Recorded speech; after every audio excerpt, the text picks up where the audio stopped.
are not in the area as of right now. I'm unable to speak on that because it's still an active investigation. So detectives are not able to contact or give notification to the next of kin. So that first body, that young girl, she's not from Lauderhill? The first female from this morning, once again, we're trying to determine if she's from Lauderhill. So again, the case itself is very complicated and there's a lot of moving parts to it.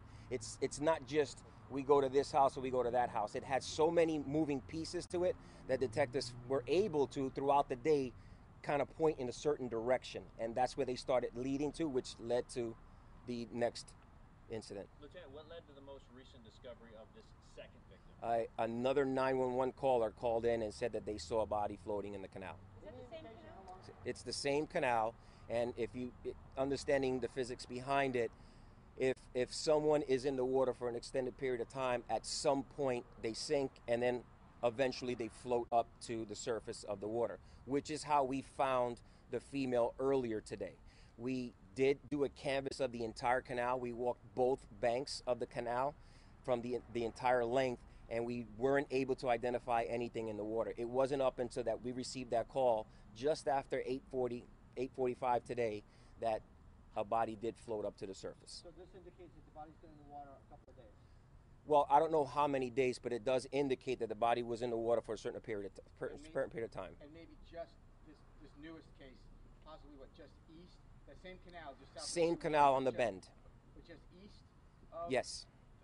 Of where we were, yes. Just east. On the other side of 5-6 Ave, east of 5-6? No, west of 5-6. If right you notice, that canal actually goes around and actually stops at 5-6. Okay.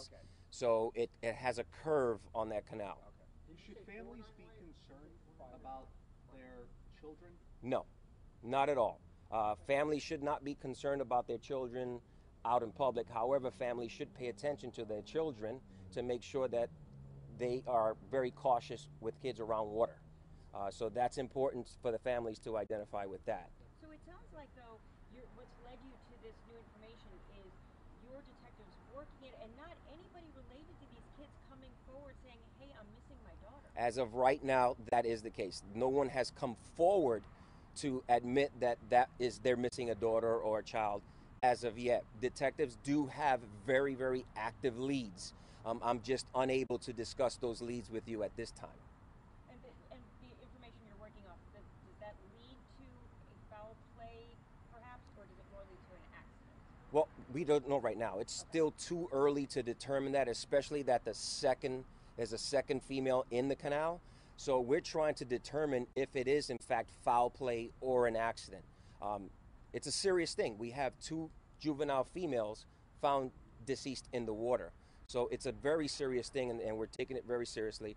Detectives are out there. They're, again, continuing to knock on doors, continuing to talk to witnesses, and trying to find surveillance cameras anywhere they can. Do you have anything that indicates that they're related at all? Right now, we don't know. It's still too soon. We had it just about an hour ago, less than an hour ago, somebody called in a second person. And it's very difficult because if no one has come forward for the first person saying that their child is missing, we have yet another child in a canal, and no one has come forward for that one as well. And we have cross-referenced missing persons reports.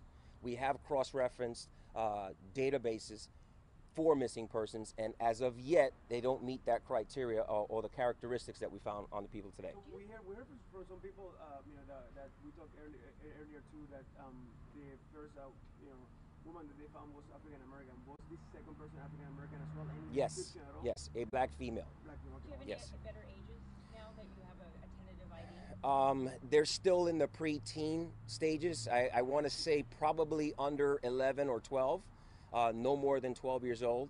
Again, before we're able to identify them, we have to positively say this is in fact the person, and we have to make sure that the next of kin is notified. It's not that we're not in contact with anybody. We are in contact with people that are not in this area. But again, this is very complicated, the case itself. It's not just one incident. It's a multiple incidents all combined into one over a certain period of time. When you say out of this area, you mean out of county? Out of county, yes. Out of Out of county, yes. Any preliminary at all? I know it's still early, preliminary results at all from the ME from this morning? None as of yet, no. And is there surveillance of these girls together? There are surveillance cameras in that particular area, and detectives are looking at those, scouring those to see if they were together at some point. But as of right now, I do not have that information. Has the surveillance camera shown you anything? I haven't seen them, so that's one of the questions that I still have to ask investigators. But again, because the investigation is unfolding as we speak, I didn't even count on coming out here to knowing about a second person in the canal until I was notified when I went upstairs. So this is unfolding for us, and it's very tragic because it is two young females, two juveniles from our community, our city, that have been found deceased, and that is something serious. And just to make sure I understand, I'm sorry, and just to make sure, until you received this new 911 call, you didn't even know there was a or your detectives didn't even know there was a possibility of another girl who may have gone missing. Well, that was the thing. What I said earlier was that the first one, after they started working that case, they realized that there may be a missing persons case attached to the female that we found this morning. A second girl? A second girl. Okay. That may have been attached. And then this evening, the body. So you start to see how things may, there's similar characteristics. Things look similar, but we are not able to definitively say this person is related to that person until the detectives actually go into the case further. So there was a missing persons case attached to a second girl. So somebody did report some other No, that's us going the route of treating it as a missing person. That's all it is, yeah. So when we started working the first case, obviously is a death investigation. Once the detectives were looking into that, they felt that maybe we're missing someone else. Gotcha. And we're looking at it as a second missing person is what we're looking at as this. So are you guys looking into this was an accidental drowning or if this was some kind of crime that was We're committed? looking at everything. We treat every death as a homicide, just to let you know. Every death investigation is treated as a homicide until we can determine it's not. So that's how we work death investigations.